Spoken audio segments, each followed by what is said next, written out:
Karen called 911 over my fence. She didn't know I was the county sheriff.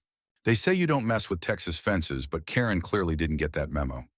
My name is Wyatt Brooks. I'm the elected sheriff of Caldwell County, been serving 23 years, 9 of those as sheriff. I live out on the east edge of town, where the land still remembers what freedom tastes like, and fences are more sacred than front doors. I built my ranch fence myself, cedar posts, barbed top strand, and enough legal signage to satisfy the entire state legislature. It was just me and the land. Until she showed up, Karen Nichols moved into the Ridgeview development 6 months ago, a transplant from the city full of opinions and armed with a clipboard. Within a week, she had declared herself the acting HOA safety enforcer, complete with a self-made lanyard, fake citations, and a nasty little Facebook group where she posted photos of violations. And for some reason, her main target, my fence. It started with snide remarks at the feed store. Aren't barbed fences dangerous, especially with so many new families nearby? Then came the handwritten letters. The aesthetic of your fencing feels hostile, but I ignored it until one Saturday morning I was repairing my gate latch and heard tires on gravel. 3 sheriff units mine. Except I hadn't called them. I stood up, dusted off my jeans, and watched the deputies exit their cars, confused but alert. Then I saw her, Karen, on the phone pacing by her white Subaru, hair perfectly curled and outrage practically steaming off her blouse. She's the one who called us. Deputy Carter told me under his breath. Said you had an electrified illegal barrier and were intimidating residents? I squinted at my non-electrified, clearly legal fence. You're kidding, nope. Karen saw me, and for a split second she looked triumphant. That's him, she called out. That's the man I told you. This fence is a hazard. I have children in my HOA who cry when they see it. It looks like a prison.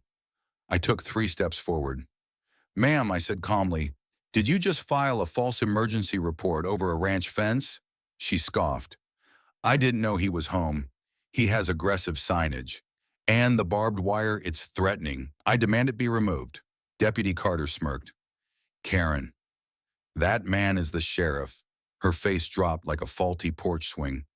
When I pulled out my badge from the belt clip and held it up. Sheriff Wyatt Brooks. This land is zoned agricultural.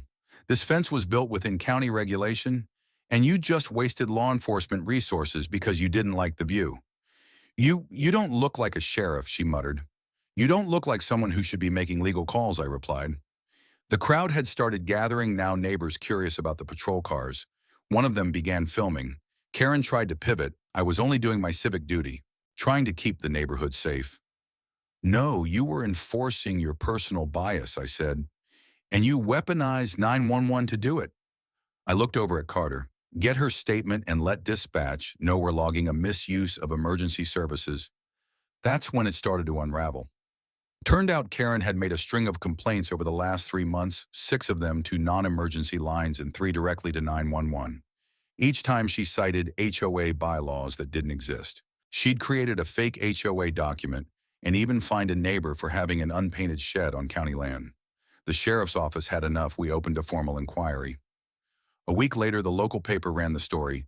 HOA bully calls. Cops on sheriff ends up under investigation. Public backlash was instant. The Ridgeview HOA, embarrassed and legally exposed, issued a public letter disavowing Karen's actions. Residents came forward, some with footage, others with fake fines. One elderly couple had paid Karen $400 to reseed their lawn after she threatened to lien. The HOA board removed her. She tried to resist until my deputy served her with a cease and desist. She didn't smile after that. Karen moved out 3 months later. As for me, I replaced one of my fence signs. It used to say, private property, no trespassing. Now it reads, sheriff lives here. Fence isn't the only thing that'll stop you. The moral, don't weaponize the law when you don't understand it, and never ever pick a fight with the man who writes the rule book you're trying to twist. The end. Toronto.